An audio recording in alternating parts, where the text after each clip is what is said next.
Hello dear student, मैं हूं भरत कुमार और आप सबका स्वागत है KP college of arts and science की यूट्यूब क्लास में। हम पढ़ रहे हैं BA second year political science और पॉलिटिकल साइंस का ये जो पेपर कहते हैं ना, तो सेकंड पेपर है और इसमें हम पढ़ रहे हैं कार्ल मार्क्स का बहुत ही महत्वपूर्ण विचार वर्ग संघर्ष का सिद्धांत। हाँ बिल्कुल, तो कार्ल मार्क्स का जो वर्ग संघर्ष का सिद्धांत है, ये विचार कार्ल मार्क्स ने किन से लिया है तो ध्यान रखना है। ये विचार अगस्टीन थॉर से कार्ल मार्क्स ने विचार लिया, लेकिन इसको व्यवस्थित और सही रूप में कार्ल मार्क्स ने समझाया है। तो ये ध्यान रखना, ये विचार तो कार्ल मार्क्स ने अगस्टीन थॉर से लिया है, लेकिन इसके बारे में अपने व्यवस्थित और विस्तार से विचार कार्ल मार्क्स ने दिए हैं वर्ग संघर्ष के ऊपर। तो अब इसमें ध्यान रखना है वर्ग संघर्ष, ठीक है ना। तो एक चीज ध्यान रखेंगे, वर्ग संघर्ष का मतलब है कि इसमें वर्ग है। क्या है? वर्ग है। वर्ग मतलब एक तो हो गया पूंजीशील वर्ग या पूंजीवादी। कौन सा वर्ग? पूंजीवादी, ठीक है। और दूसरा है श्रमिक वर्ग।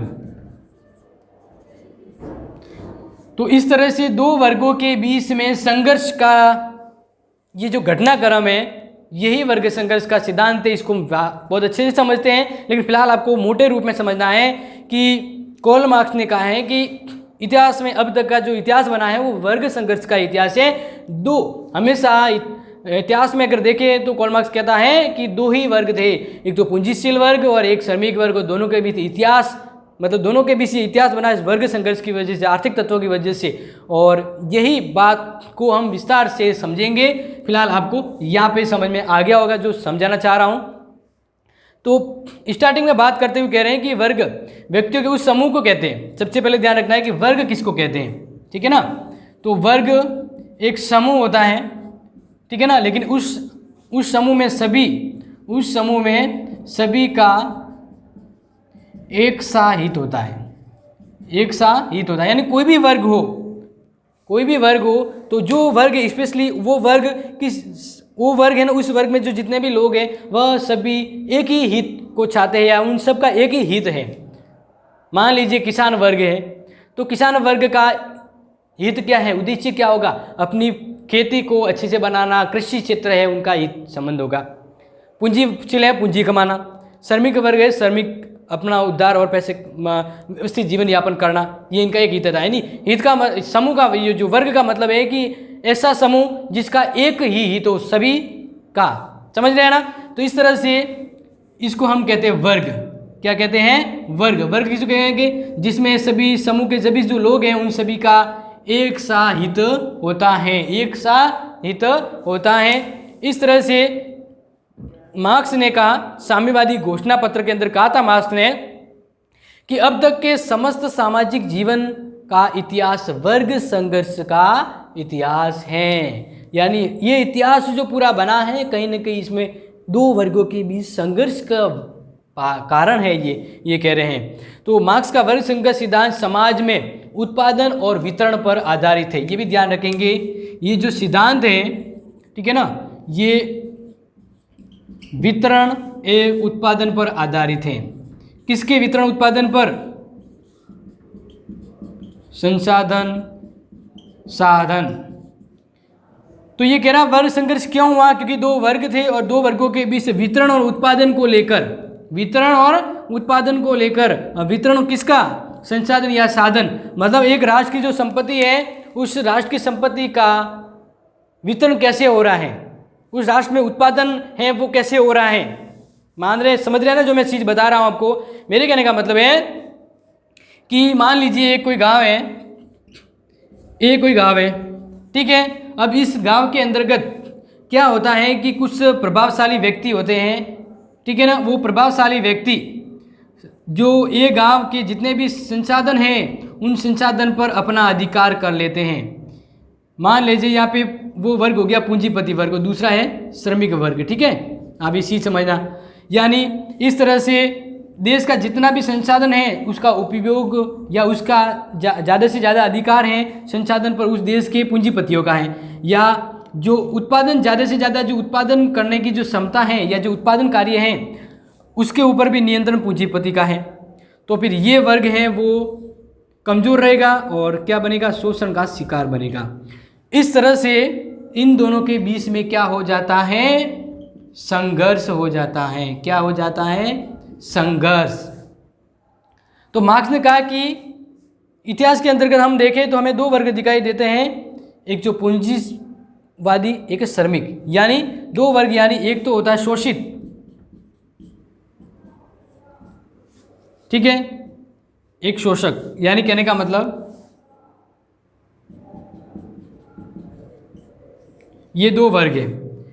शोषक जो शोषण करने वाला होता है, जिसको नाम दिया है पूंजीवादी। दूसरा शोषित, जो श्रमिक वर्ग है, जिसका शोषण हो रहा है। तो इस तरह से ये सारांश रूप में यही बात आती है कि कार्ल मार्क्स कहता है अब तक का इतिहास वर्ग संघर्ष का इतिहास है, क्योंकि किसी भी राज्य के प्रमुख संसाधनों पर किसी एक वर्ग का आधिपत्य हो जाता है, उत्पादन और वितरण के साधन उसके हक में आ जाते हैं, तो वह ज़्यादा से ज़्यादा पैसा कमाना, ज़्यादा से ज़्यादा अपने ऊपर हक कर लेता है और इससे दूसरा वर्ग कमज़ोर हो जाता है। तो फिर वह उस असमान या भेदभाव की, समाज में संसाधनों पर भेदभाव की वजह से द्वेष होता है और धीरे धीरे संघर्ष शुरू होता है। और संघर्ष की ये कड़ी ऐसी आती है कि कार्ल मार्क्स कहता है एक ऐसा समय आता है कि खुद पूंजीपति का शरण हो जाता है और श्रमिक वर्ग का अधिकार हो जाता है। तो ये संघर्ष चलता रहता है, इसको आगे ध्यान रखना है। और एक चीज़ और भी है जो मैं आपको बताना चाहता हूँ, ये चीज़ तो आपको क्लियरली समझ में आ गई होगी।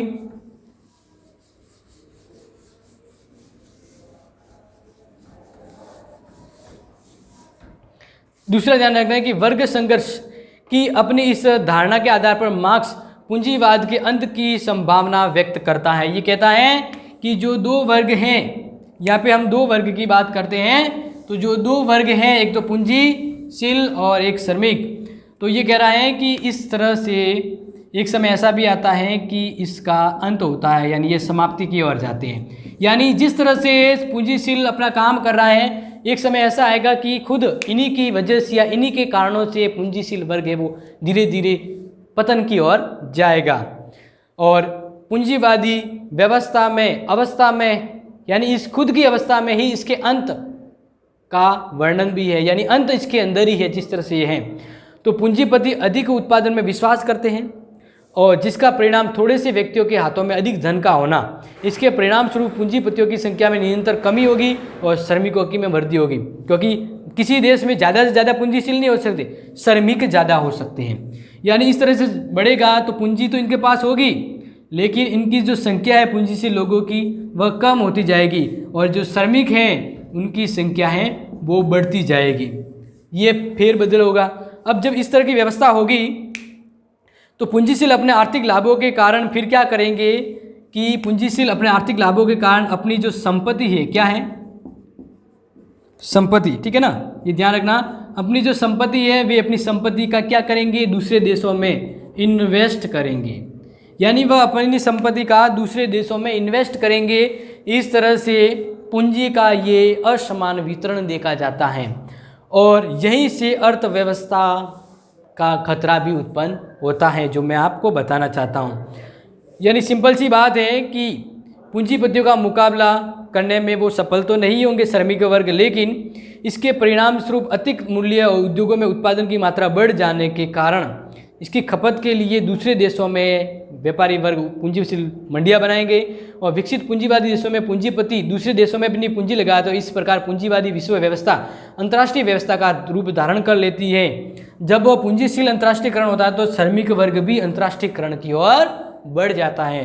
एक देश और दूसरे देश के श्रमिक फिर अपने शोषण की और अपने आर्थिक लाभों को देखते हुए एक दूसरे के निकट आते हैं और इस तरह से पूंजीवादी इस सुसंगठित श्रमिक आंदोलन के सामने नहीं टिक पाते। क्यों? क्योंकि फिर इनकी संख्या बहुत ज़्यादा हो जाती है और धीरे धीरे इनका अंतर्राष्ट्रीय संगठन भी हो जाता है, अंतर्राष्ट्रीय संगठन। और फिर दोनों के बीच में जब संघर्ष होता है तो संघर्ष में ये श्रमिक वर्ग का संघर्ष है वो विजयी हो जाता है, इसका प्रभाव बन जाता है। और कुछ समय बाद ऐसी भी स्थिति आती है कि श्रमिक वर्ग है उसका अधिकार बन जाता है, उसके सहायक वर्ग से सत्ता छीन जाती है, इनसे सत्ता छीन जाएगी और इस वर्ग का आधिपत्य आ जाएगा। तो ये चीज़ तो समझ में आ गई। यानी इसी टाइम में मैंने 2 बार इसको रिवाइंड भी करवा दिया है, लेकिन कार्ल मार्क्स ने ये जो बात की है तो इसमें कुछ ऐसे बातें भी हैं जिसको हम सही नहीं मान सकते या इसकी आलोचना होती है। तो अब ध्यान रखेंगे वर्ग संघर्ष के सिद्धांत की क्या आलोचना है।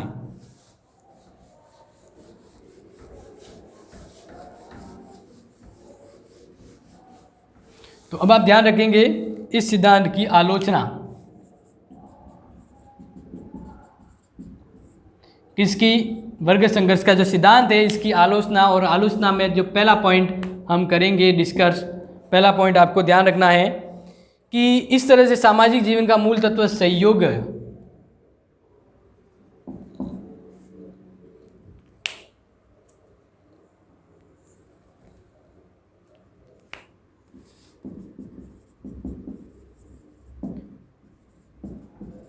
सामाजिक जो जीवन होता है, ठीक है ना, सामाजिक जीवन का जो मूल मंत्र होता है या मूल तत्व वह होता है सहयोग। क्या होता है? सहयोग। जबकि कार्ल मार्क्स ने क्या कहा है? संघर्ष। तो यही इसका नेगेटिव पॉइंट बन गया। कार्ल मार्क्स ने कहा कि सामाजिक व्यवस्था में संघर्ष होने की वजह से, इतिहास में संघर्ष की होने की वजह से ये घटना हुई है, ये घटना हुई है, ये आपको ध्यान रखना है। यानी कहने का एक सिंपल सा रीजन है कि कार्ल मार्क्स वर्ग संघर्ष के सिद्धांत में सामाजिक जीवन को भी संघर्ष का परिणाम बताता है। लेकिन अगर हम सही से देखें तो सामाजिकता कब बनती है, लोग समाज में कब रहते हैं? जब सामाजिक जीवन में लोगों में आपस में सहयोग होता है। क्या होता है? सहयोग होता है। तब सहयोग की वजह से समाज का जीवन बेहतर बनता है, संघर्ष से नहीं। तो ये एक नेगेटिव पॉइंट आ जाता है। दूसरा, समाज में केवल दो ही वर्ग नहीं थे।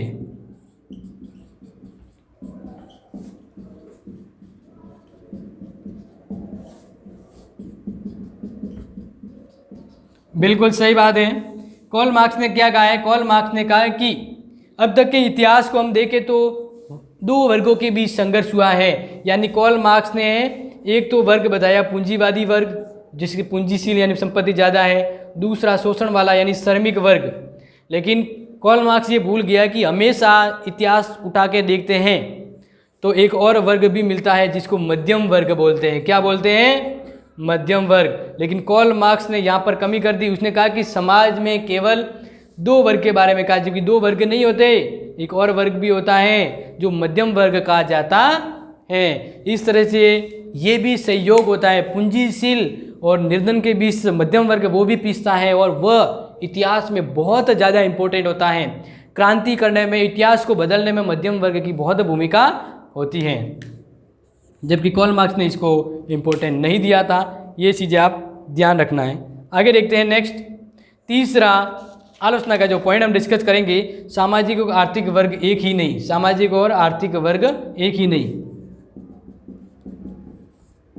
सामाजिक एवं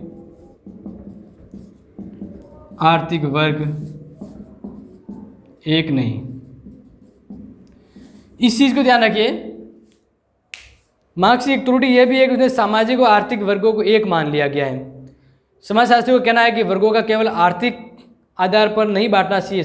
जो वर्ग है ना समाज में, सिर्फ एक आर्थिक तत्व के आधार पर नहीं बढ़ते हैं। समाजशास्त्रियों के अनुसार समाज को ठीक और पूर्ण रूप से समझने के लिए उसे जाति, धर्म, शिक्षा, व्यवसाय, वर्ग, योग्यता, सामाजिक स्तर और जनता के आधार पर वर्गों में बांटा जाता है। अलग अलग स्तर पर अलग अलग परिस्थितियों के अकॉर्डिंग वर्ग बनते हैं। लेकिन कार्ल मार्क्स ने सामाजिक और आर्थिक वर्ग का एक ही आधार माना है कि इन दोनों में कैसी भी कंडीशन हो, इन परिस्थितियों में दो ही वर्ग होंगे, सिर्फ ये।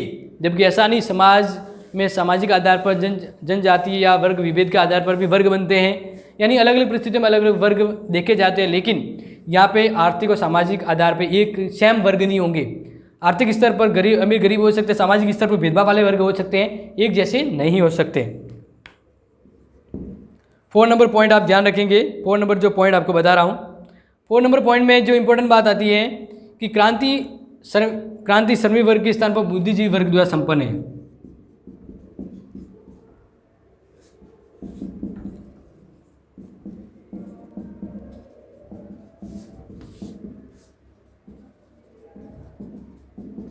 मध्यम वर्ग जिसको हम कहते हैं बुद्धिजीवी वर्ग।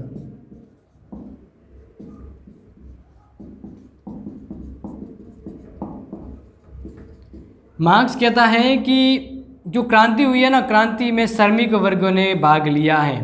क्रांति होने का रीज़न ये था कि श्रमिकों में असंतोष हुआ, लेकिन अगर इतिहास उठाकर देखें तो हमें यही मिलता है कि क्रांति हमेशा मध्यम वर्ग, बुद्धिजीवी वर्ग की वजह से हुई है, क्योंकि यही समझदार होते हैं जो इससे ऊपर वालों के शोषण को, ऊपर वाले जो पूंजीशील है उनका शोषण इनको पता होता है, और निचले वाला का जीवन कैसा होगा इन परिस्थितियों को बुद्धिजीवी वर्ग समझता है, और समाज को बदलने की, क्रांति करने की हिम्मत और योग्यता सिर्फ मध्यम वर्ग में होती है, बुद्धिजीवी वर्ग में होती है। लेकिन इसका यहाँ पे कार्ल मार्क्स ने जिक्र नहीं किया है।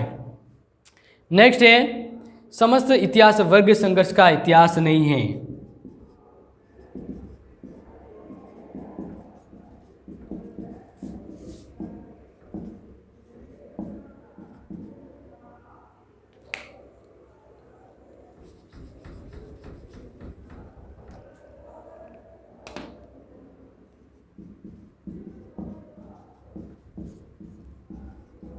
नेक्स्ट पॉइंट ध्यान रखेंगे, कार्ल मार्क्स कहता है कि समस्त इतिहास और वर्ग संघर्ष का इतिहास, जो स्टार्टिंग में लाइन आई थी, लेकिन अगर सही ढंग से देखें तो इतिहास ये सिर्फ दो वर्गों के बीच संघर्ष की वजह से नहीं हुआ है।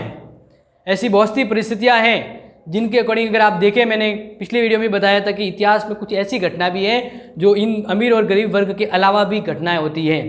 द्रौपदी की वजह से महाभारत हुआ, मराठों का, मेवाड़ का या पद्मिनी का युद्ध है, वो अमीरी गरीब या दो वर्ग के बीच नहीं था, ये एक और अलग वर्ग और अलग समस्या की वजह से ये युद्ध और इतिहास बदला है, इतिहास बना है। तो यहाँ पे समस्त इतिहास वर्ग संघर्ष का इतिहास नहीं होता है, उसमें और भी परिस्थितियाँ, सामाजिक परिवेश शामिल होते हैं।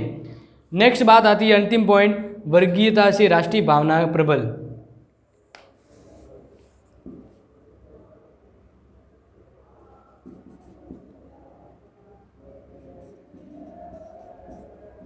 वर्गीयता से राष्ट्रीय भावना प्रबल। एक चीज ध्यान रखेंगे, वर्ग से बड़ा है राष्ट्र।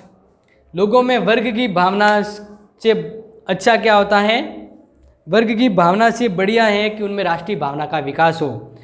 तो यहाँ पे पॉइंट ये आता है और कहते हैं कि ये सोचना है कि समाज के सभी वर्गों में वर्गीयता की भावना की सर्वाधिक प्रबलता होती है, ये गलत है, भारी भूल है मार्क्स की, क्योंकि वर्गीयता से राष्ट्रीय भावना मजबूत होती है। वर्ग से ज़्यादा लोगों में जो राष्ट्र के प्रति भावना है उसमें ज़्यादा पावर होता है। इसका प्रमाण यह है कि राष्ट्रीय संकट के अवसर पर एक राष्ट्र के मजदूर पूंजीपति एक साथ मिलकर दूसरे राष्ट्र के मजदूर और पूंजीपतियों का विरोध करते हैं। इस तरह से द्वितीय महायुद्ध के समय स्टालिन द्वारा सोवियत संघ के व्यक्तियों से संघर्ष और साम्यवादी भूमि के स्थान पर नहीं बल्कि सोवियत भूमि और मातृभूमि के नाम पर अपील की गई थी। तो यहाँ पे ये पॉइंट आता है कि वर्ग से ज़्यादा राष्ट्रीय भावना मायने रखती है, वो इतिहास को चुनौती भी दे सकती है। तो इस तरह से आज का अपना ये महत्वपूर्ण था वर्ग संघर्ष का इतिहास कार्ल मार्क्स के अकॉर्डिंग, और इसके बारे में इसके आलोचनात्मक पॉइंट भी देखे हैं। तो ये समझ में आ गया होगा, कन्फ्यूजन है कमेंट बॉक्स में शेयर करेंगे। मिलेंगे नेक्स्ट वीडियो में, तब तक के लिए ध्यान रखिए, पढ़ते रहिए। Thank you, have a nice day.